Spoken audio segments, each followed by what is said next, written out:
And as the election does grow closer, new polls are coming out just about every day. But what exactly goes into them? Fox 43's James Corrigan spoke with one of the leading pollsters in the state to answer those questions.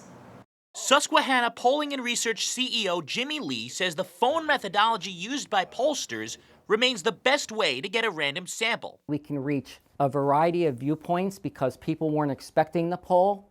It's not like an internet poll where usually the most passionate people on an issue respond to an internet poll. The firm tries to balance the sample through the party makeup of wherever they are polling and weighs the results with how high they believe turnout will be amongst the demographics. When we do a poll, we want to balance out the survey to make sure we get the right ratios of Republicans and Democrats and independents. The margin of error is based off the representation of different geographic areas in the survey where more or fewer people answered.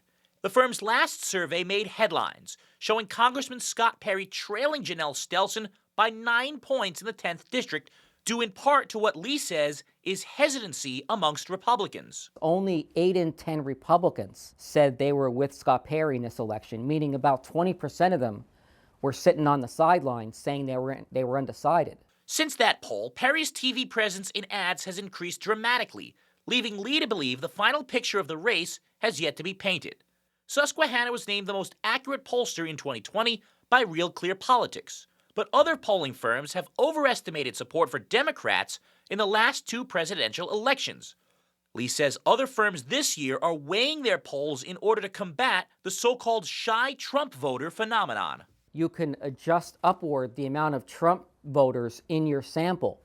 So it's like you're weighting the survey to bring up the number of Trump voters in the poll, and some firms are relying on that. James Corrigan, Fox 43 News.